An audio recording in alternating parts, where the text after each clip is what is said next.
how do you describe your relationship with Joe Budden? I mean, listen, me and Joe Budden aren't, we're not friends like that. We're not like, we didn't go to the same fucking high school or something, you know what I'm saying? So I get that part. But when I'm out here flying around to different places and doing interviews and trying to use my platform to pump up Slaughterhouse every chance I get, and you're using your platform to fucking trash me, and I'm one of the things that keeps this ship moving. Do you know what I'm saying? So you're doing something, you got a voice in hip hop, so you actually could be affecting this ship a little bit. You know what I'm saying? Because you don't owe me nothing. But I've never gotten a fucking interview and been like, Joe Budden shit is fucking trash. That last album he put out is fucking trash. So that's kind of the attitude I took to this whole album. Kamikaze is like, all right, what if I give everybody my opinion about them?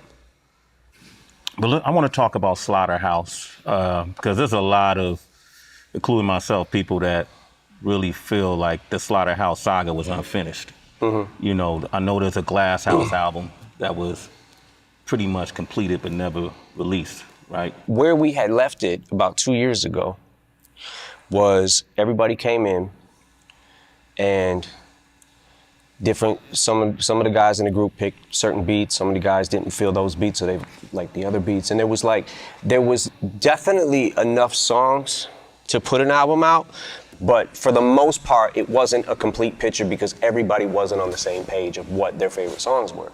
So I thought they were gonna go back home, regroup, and try to make a few more songs. I didn't hear anything from that, and then at that point I started getting really deep into Revival. You know, I was recording every day. So a couple months go by, and from what I understand it to be, what I was told, I didn't hear this firsthand, but Joe said, Slaughterhouse ain't hot right now, we don't have a buzz, we need to put out a mixtape. From that point, everybody started branching out. Royce went and did his album, Prime. Like, everybody started doing their own kind of solo shit. So I thought they were just happy with that. You know what I'm saying? Like, they just wanted to maybe work on their own projects for a while and we would come back and visit this or whatever. When we made the first Slaughterhouse album. The Welcome to Our House? Welcome to Our House. That was another album that I felt like, holy shit, people literally just trashed this. They trashed this album. There was a huge fucking backlash of, oh man, this ain't what we want to hear. It sounds too polished and all this shit. Like, you're critiquing these guys who are fucking wordsmiths. Do you know what I'm saying? Like, so there's a certain type of person that, oh man, I only like the beats. There's a certain type of person that will lean towards lyrics more. There's a certain type of person that will lean towards a voice more, they like better. You know what I'm saying? Like, everybody leans towards their own thing, but I was just like, holy shit. Because to me, the beats were crazy on that album. And only thing I did was added my little touch of like sprinkling music in these tracks and mixing them to try to bring out, the production a little bit, which I don't even know if I did any actual beats on there on the first album, but all I heard was the backlash that it was too polished. Yeah. So we said, okay, let's do another album and then you guys do what you want to do with it, which is we left the ball in their court kind of thing. So I didn't want to touch it in the sense of like, other than give my opinions on songs, I didn't want to touch it with my production because I felt like what if that is the reason that they didn't sell albums? I don't want to hinder that, you know what I'm saying? So we gave him another album and next thing I know, I hear Joe talking about who got that money, who got what money. Like, he did say, I saw a clip that he put up, an interview with him and Crooked, that he felt like that maybe, perhaps, like he alluded that you and Paul got majority of the money. But the album, I hate to say this because I think the guys are super fucking talented, but the album didn't do much to even recoup the first budget. Then we spent hundreds of thousands of dollars on the second album that never came out. What money didn't you get? I don't know if I made a fucking dime off Slaughterhouse. I don't care if I made nothing. I believed in them. So I wanted them to I wanted them to be huge, man. I really did. I wanted a group that lyrical to fucking just bust through everything. You know what I'm saying? And it definitely hurt my feelings a lot when the album didn't do good, the first album. It was just like, fuck, man. Like when we got CeeLo on the hook of the My Life song, I was like, yo, this might be out of here. What was the meaning behind the line when you said the last hit? I'm paraphrasing. The last hit you got was with your ex-chick. That was what that was. What's that? That was a tap. Just a tap? It was a tap, but it was also saying that his alleged domestic abuse things or whatever, which I'm not gonna get into, but I feel like the reason I had to do that is because, like I said, there's a fine line between saying, you know what, this guy's really been cool to me. He's helped me out and tried to help out on many occasions. So I'm not gonna go in on Untouchable like that. I'm gonna say it ain't for me, I'm not crazy about it, whatever. But to be the worst song you've ever heard in your life, have you listened to your own shit? Do you not listen back? Because if that's the worst fucking song you've ever heard in your life, I don't know. Yeah, that's interesting. So we'll never see that Glass House album, probably, as far as you know. I don't know. I don't have the answer to that. I want to just make it clear, though, that aside from the Joe shit, I think that Slaughterhouse is one of the best rap groups ever to ever happen. But that being said, I wish their first album would have connected. Yeah. To more people than it did. I don't, to this day, I still don't. Me and Paul are like, what the fuck happened? You know what I'm saying? Like, but look, man, everybody's not gonna like everything you put out all the time, so.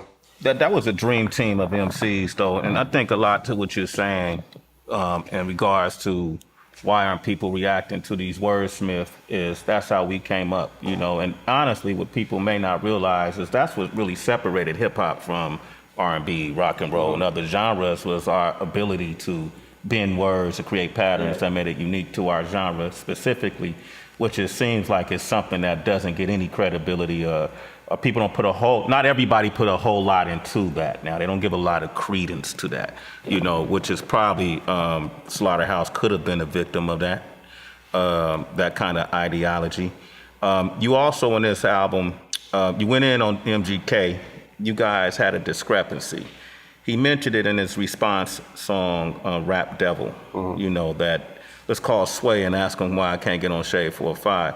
That was in response, so I seen him on the street once, and I didn't know he couldn't come up to Shade at that time, 4-5. And I said, man, come on up, man. And then I had to see him again and say, hey, man, I don't know what the shit is, but until that gets cleared up, there's no way I can have you on there. Yeah. What's the shit with that? What happened? Well, the shit is, just for the record, the thing that was going on that he was saying about my daughter, I didn't even know about that until like literally like a year and a half later.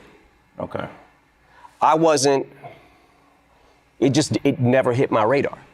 And then one day, you know, you go down the fucking wormhole of YouTube and whatever, right? So I see Machine Gun Kelly talks about Eminem's daughter, whatever, right? So what the fuck? Click on it. Like, yo, why is he?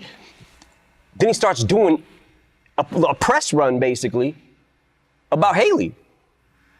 I'm like, what the fuck? Yo, my man better chill, right? So that's not why I dissed him. The reason I dissed him is actually a lot more petty than that. Okay. The reason that I dissed him is because he got on. First when he said, I'm the greatest rapper alive since my favorite rapper banned me from Shade 45 or whatever he said, right? Like I'm trying to hinder his career. So I don't give a fuck about your career. You think I actually fucking think about you? You know how many fucking rappers that are better than you? You're not even in the fucking conversation. I don't care if you fucking blow or if you don't blow. It doesn't matter to me. But then when you get on Tech Nine's album and you start sending shots and people start hitting me up, yo, Machine Gun dissed you, he just dissed you, he dissed you. I'm like, I listen to it, I'm like, did he really diss me though? I keep listening to it. Y'all just rap, you not gods. And then somebody sends me a screenshot of his Twitter. And it says, had some shit to get off my chest. You just rap, you not God. Some shit like that. Yeah. And I was like. A reference to the Rap Gods song? Yeah. So I'm like, on the song he said, y'all just rap, you not gods. And on Twitter he said, you just rap, you not God. Had some shit to get off my chest. And I'm seeing, and by the way, this was on the heels of the freestyle he had just did about Shade 45s. Like, shut the fuck up. Shut the fuck up. Now I'm in this fucking weird thing because I'm like, I gotta answer this motherfucker. And every time I do that, it makes that person as irrelevant as people say I am in hip hop. Yeah. I make them bigger by getting into this thing where I'm like, I want to destroy him, but I also don't want to make him bigger. Do you know what I'm saying? Yeah. Because now you're a fucking enemy. So I'll leave it at that. I'm not sure exactly what I'm gonna do at this point right now because I'm still kind of waiting to see what. You haven't heard his Rap Devil response? No, I heard it. What do you think of it? It's not bad for him. Mm-hmm. He has some good lines in it. Did y'all really call Interscope to try to shelve his? Fuck no. I had never made a fucking call, made a call to Diddy, really? Yeah. I got Diddy's number, just hit him up. Yo, Diddy, what up? Never happened. It didn't feel like a diss to me, it just felt like pitiful. I'm like, ah, fuck. Now I'm feeling bad for something I didn't even have to do with. So that's how that happened. So he made a reply to my reply. So regardless of what the fuck he wants to say, oh, it was from 6 years ago. Motherfucker, shut the fuck up. Shut the fuck up. Wait. I'm telling you the reason I dissed you now. Yeah. I'm telling you. And I'm gonna sit back and I'm gonna wait for a second just to see, because if people start firing off and I try to answer every fucking buddy that I dissed on Kamikaze or had words about, I'm gonna be going the next 5 fucking years making diss song after diss song. You know what I'm saying? So, yeah. like. You're gonna get hit though.